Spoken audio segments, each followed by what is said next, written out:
తెలంగాణలో మరో పోరాటానికి అయితే పిలుపునిస్తున్న పరిస్థితి కూడా ఉంది. తెలంగాణ అస్తిత్వ వేదిక ఆధ్వర్యంలో ఇటు తెలంగాణ ఉద్యమకారులందరినీ కూడా ఒకవైపుగా తిరిగి చూసే విధంగా అయితే చేస్తున్న పరిస్థితి కూడా ఉంది. మనతో పాటు వి ప్రకాష్ గారు ఉన్నారు, మాట్లాడదాం. చెప్పండి సార్, మరి రాజకీయ ఇదనుకోవాలా లేకపోతే ఏమనుకోవాలి? తెలంగాణ అస్తిత్వం అందరినీ కలుపుకొని తెలంగాణ సోయి కలిగిద్దాం ఈనాటి తరానికి. అదేవిధంగా మన అస్తిత్వం మీద దాడి జరుగుతూ ఉన్నది. ఈ దాడిని మనం ఎదిరించాలి. ఎందుకంటే మనం ఎన్నుకున్న పార్టీలు, మనం ఎన్నుకున్న ప్రజాప్రతినిధులు వాళ్ళు ప్రేక్షకుల్లాగా చూస్తున్నారు తప్ప ఎంత దాడి జరిగినా కూడా వాళ్ళు అడ్డుకునే ప్రయత్నం చేయట్లేదు, వాళ్ళని సరిచేసే ప్రయత్నం చేయట్లేదు. కాబట్టి ప్రజల లోపల అమరవీరుల ఆశయాలు అట్లాగే మిగిలిపోయినాయి.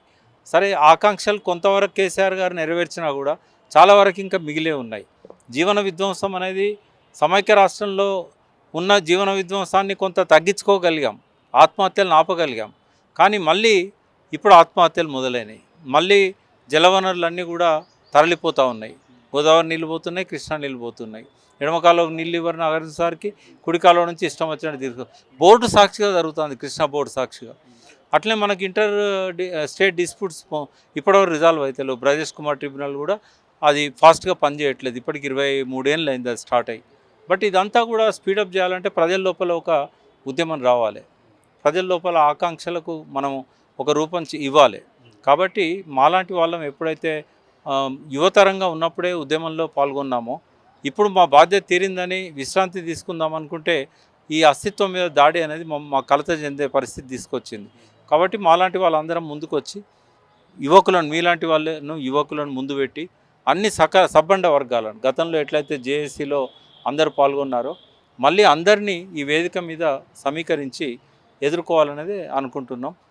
అమరవీరుల ఆశయాలు నెరవేరేదాకా ఈ పోరాటం ఆగదు. తెలంగాణకు అస్తిత్వ సోయి అనేది కేవలం పొలిటికల్గానే కాదు, మన ఆహారపు అలవాట్లు, మన జీవన విధానం, మన వ్యవసాయము, మన ప్రకృతి, మన భూమి అన్ని విధ్వంసం అయిపోయినాయి. భూమి విషతుల్యమైంది, నీరు కాలుష్యమైంది, వాయు కాలుష్యమైంది. ఇవాళ ఈ చిన్న పిల్లోడికి కూడా, ఇప్పుడే పుట్టిన పిల్లోనికి కూడా 6 నెలలకు అన్నప్రాసం చేసేటప్పుడు విషాన్ని తినిపిస్తున్నాం. వీటన్నిటి మీద సోయి కలిగించాలి. మన పూర్వపు జొన్న గడక తిన్నోళ్ళు 100 ఏళ్ళు బతికిన్లు. ఇవాళ మనం పిజ్జాలు బర్గర్ తిని 40 ఏళ్ళకే నిర్జీవం అవుతున్నాం. గంజాయి వచ్చింది మళ్ళీ ఊళ్ళకు. ఇది మన తెలంగాణ సంస్కృతి కాదు, మన సాంప్రదాయం కాదు. ఎవరైతే తేజస్వి సూర్య ఉన్నాడో బీజేపీ పార్టీ ఎంపీ పార్లమెంట్లో మాట్లాడిన పరిస్థితి ఉంది. ఆంధ్ర పాకిస్తాన్ అని వాళ్ళు కాకినాడ తీర్మానం చేశారు, ఒక్కొక్కటి 2 రాష్ట్రాలు. తెలంగాణ నినాదంతో మొట్టమొదటి మాట్లాడిన ఉందంటే తెలంగాణలో బీజేపీ మాత్రమే. 4 ఎంపీలు గెలిపించారు తెలంగాణ అన్నందుకు. వాళ్ళు ఎవరితో పొత్తులో లేకున్నా కూడా, పొత్తులో లేకుండా ఒక కార్పొరేటర్ను, ఒక వార్డు మెంబర్ను గెలిపించుకోలేని బీజేపీకి తెలంగాణ అన్నందుకు 4 ఎంపీలను గెలిపించారు 98లో. వాళ్ళకి అది మర్చిపోయిన వాళ్ళు మర్చిపోయి ఆ తేజస్వి సూర్యకు పాపం ఆ మెచ్యూరిటీ లేదు, ఆయనకు విషయాలు తెలియవు, యంగ్స్టర్ ఉన్నట్టున్నాడు. చరిత్ర తెలుసుకోవాలి కదా, ఇష్టం వచ్చినట్టు మాట్లాడవచ్చా? ఇండియా పాకిస్తాన్ ఎట్లా గెలిపిందో ఆయనకు తెలుసా? ఆంధ్ర తెలంగాణ ఎట్లా గెలిపిందో ఆయనకు తెలుసా? బీజేపీ సపోర్ట్ చేయకపోతే తెలంగాణ వచ్చేదా? సుష్మా స్వరాజ్, అరుణ్ జైట్లీ ఏం మాట్లాడారు పార్లమెంట్లో, ఇక్కడ నిజాం కాలేజ్ గ్రౌండ్లో? ఏమీ తెలియదు, ఇష్టం వచ్చినట్టు మాట్లాడాడు.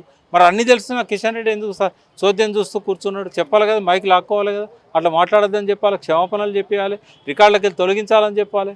దద్దమ్మల్లాగా మిమ్మల్ని ప్రజలు ఎన్నుకునేది దద్దమ్మల్లాగా పార్లమెంట్లో కూర్చోవడానికి.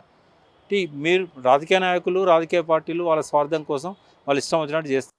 మేము మాత్రం చూస్తూ కూర్చోవడానికి సిద్ధంగా లేము. అమరుల ఆశయాలను, వారి ఆకాంక్షల్ని, తెలంగాణ ప్రజలు పెట్టుకున్న ఆశలను నెరవేర్చాలనుకున్నప్పుడు మాలాంటి వాళ్ళకు విశ్రాంతి ఉండదు.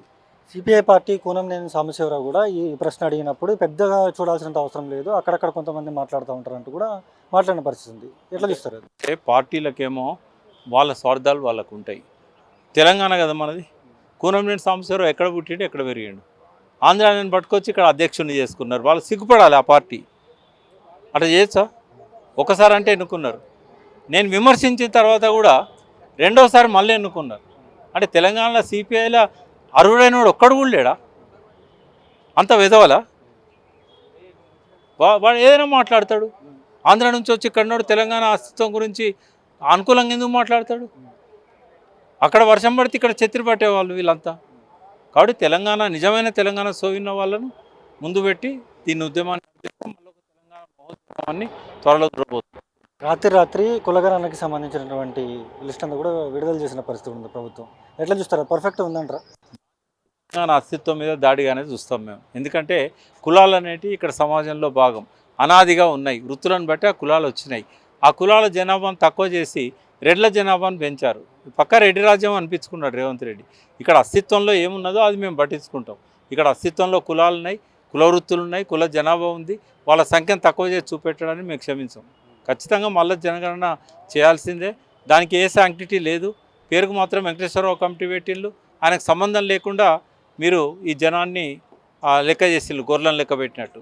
ఎక్కడ కూడా ఇంటింటికి పోయింది లేదు, రాసింది లేదు. అర్బన్లో అయితే 45% కంటే ఎక్కువ కాలేదు, రూరల్లో 70% కంటే ఎక్కువ కాలేదు. ఈ జనాభా తప్పది. అది జనాభాను తక్కువ చేసి చూపెట్టడం కూడా కరెక్ట్ కాదు. 4,20,00,000 జనాభా ఉంటే నువ్వు 3.5 కోట్లు అంటావు. అంటే 70-80 లక్షల మందిని నువ్వు ఇళ్ళకెళ్ళి మాయం చేసినావు. నేషనల్ సెన్సస్ కానీ నేషనల్ ఇప్పుడు ఓటర్ పెడుతున్నాడు, రేషన్ కార్డులలో జనాభా ఉంటుంది. ఇవన్నీ కూడా బూటకం ఈ లెక్కలు.